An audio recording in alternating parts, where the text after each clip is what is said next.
Fox Sports 910, Benjamin Garcia filling in for Jody Ayler today on The Drive. You know, I keep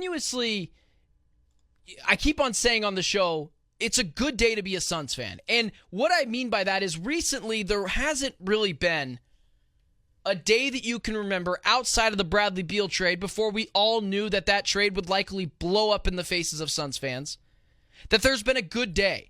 And as much as I talk about trading Kevin Durant or moving on from this or moving on from that or pulling the cord, it's important as a fan and as a city to rejoice when there is time to rejoice. And that's what I feel like the Suns did last night. They doubled down. They have a clear direction. They're going to keep Kevin Durant, whether I agree with it or not. It's a clear direction.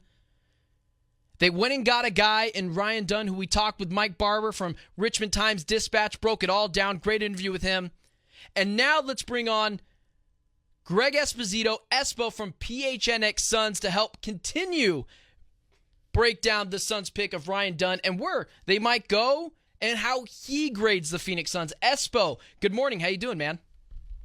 I'm doing good. You know what? You didn't rejoice in losing a second-round pick for Drew Eubanks because you tampered? Well, you didn't rejoice in that moment, too? Well, you know, it's interesting because Matt Ishbia wanted us to rejoice for winning 49 games last year, and that was a celebration on its own. I think it is important to celebrate the little things because, you know, it's hard for the Suns right now and Suns fans because it's a lot of Stephen A. Smith blowing smoke. You know, we went after him last hour. It just reckless, talking nonsense, and it's going to be like that for most of the summer. The Suns are probably going to have a quiet summer besides the vet minimum guys. You know, I'll ask you, how do you feel with how the Suns, not only with a guy in Ryan Dunn last night, but perfectly manipulated the draft to where it fell to them? Where are you at? Well, look, they maneuvered in a way that I didn't think that they were going to be able to get the kind of capital that they did. And some people say, well, it was only three second-round picks. Yeah, but for a team that entered the day with only 2 second-round picks and a 2031 pick that they could trade in terms of flexibility for future moves, it was smart. And when you looked at 22, people were talking about Ryan Dunn as a guy that might be worth taking there, that the Knicks, before they traded for Mikal Bridges, were likely going to take him at 24. You trade back and you get him at 28. And it was a masterful move. And they obviously understood where the board was heading draft-wise and kind of what was going to happen because they wound up with their guy and getting those second-round picks as well. It was about as well as you could have hoped a night was going to go for the Phoenix Suns when, you know, all signs had pointed to that they were going to trade back. That was what we had been hearing. And they did a great job in what they got and set themselves up for a little bit more opportunity to potentially add something this offseason using some of those second-round picks. You know, you mentioned those second-round picks, and people will say, and I think it's the casual fan, which there's nothing wrong with that. People got things to do. We're the experts in this space, right? Second-round picks are currency in the NBA. Who knows? They could use those, maybe all 3 of them. We saw 5 second-round picks get traded last night. Gerald Bourguet last night was joking, just rubbing it in the face of the Chicago Bulls fans, the Thunder just shelling out second-round picks to go get their guy. The Suns can now use that currency to move up in this draft. Maybe they go get Tyler Kolek. Who knows? Can you speak so that my audience even understands how important having those second-round picks are? Guys get traded at the deadline all the time. Royce O'Neal, second-round picks. Where are you on that? Oh, they're important when it comes to the trade market, and especially when you have such limited options of what you can trade thanks to the second apron. I mean, you look at the Kings. They added another point guard last night, and there is an opportunity when you look at a guy like a Davion Mitchell, who could be the backup point guard here in Phoenix. You could now make a move where you trade a guy like a Nasir Little where the contracts match up, and you sweeten that deal by giving a couple second rounders. So because teams want these picks, right? This is important. Sam Presti turned second-round picks into something that were desirable in the NBA, where before they were looked at as kind of throwaway things. Well, now they're part of the key currency in getting things done, especially when you have limited windows to do so. This will help the Suns this offseason or at the trade deadline acquire somebody that probably can help them now. It's not about, oh, in 2026 and 2031, they now can draft a guy at number 40 or number 50 that'll change the franchise. No, it's about you can use that to get something useful this year where you didn't have that option before last. But let's pivot the conversation over to Ryan Dunn, the Suns selection, ultimately with their first-round pick. Did the Suns get the pick right? I mean, just plain and simple, the Phoenix Suns, in my opinion, their biggest need was a wing defender, someone that can come in and add some athleticism, add some length, and be able to be versatile on the defensive end where he's not hunted in pick-and-roll situations. Where are you at on the Ryan Dunn situation? Did the Suns get the right position at the right time? Well, they checked all the boxes that you were looking for there. And look, there were some draft experts who said this is the best defensive prospect they had ever seen in the NBA, wow, right, in the modern draft era. So this kid definitely has one elite skill. And, and when you're drafting that late in the first round, you want a guy that does something at a high level, one thing, and then you try to work on other parts of his game. He does that well. He has freak athleticism, one of the top athletes at the forward spot in the entire draft.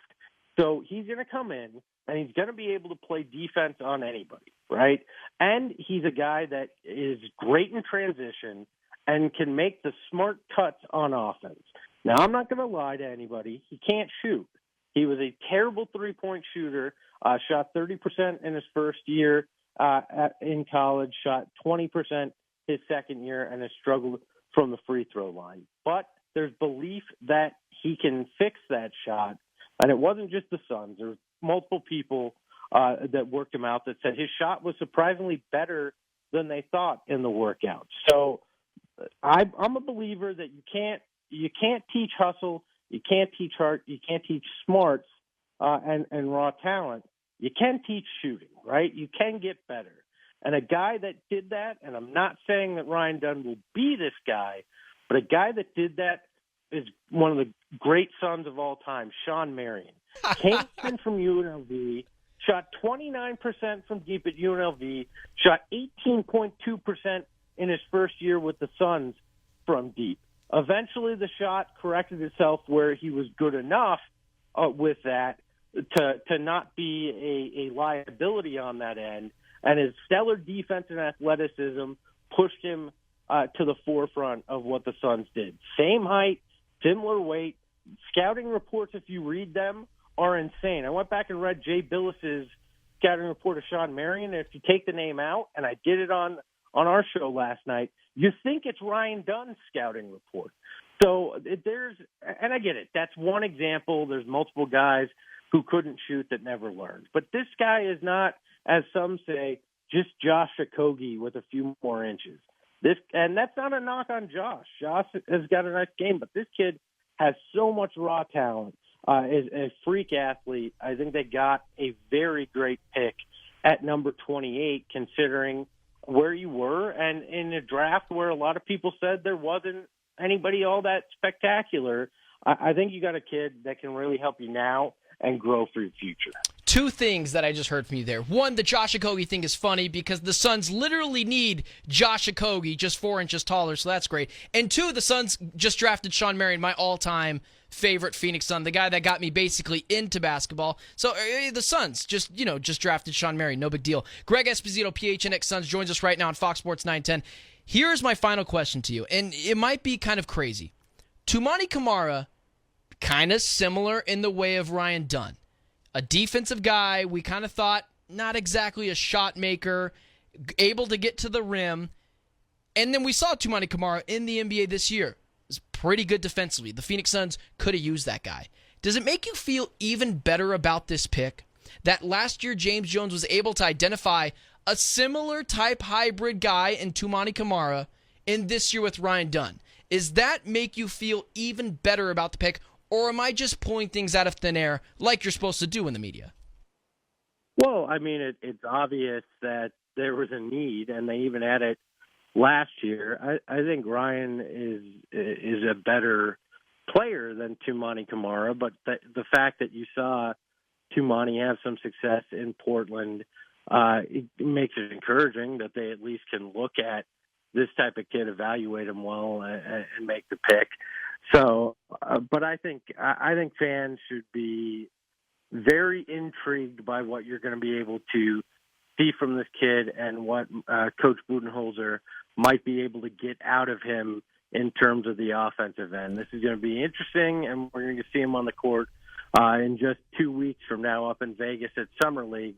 And I think people are going to be pretty impressed with what they're going to see out there. Really excited to see him play in Summer League. Even more excited to watch PHNX Suns' coverage tonight. Round 2. I believe they're going to start that right off at 1 o'clock. Right? 1 o'clock? That's where you guys will be starting? Yep, 1 o'clock. They got a second-round pick, so we're putting in the 2-3 hours of work that it requires to cover that. I'll be tuning in. I turned off ESPN and watched you guys last night. I thought it was that impeccable of a draft night coverage. Greg Esposito, PHNX Suns, covering all things Suns. We'll be watching, we'll be following. Thanks for joining me, and I appreciate your time, Espo.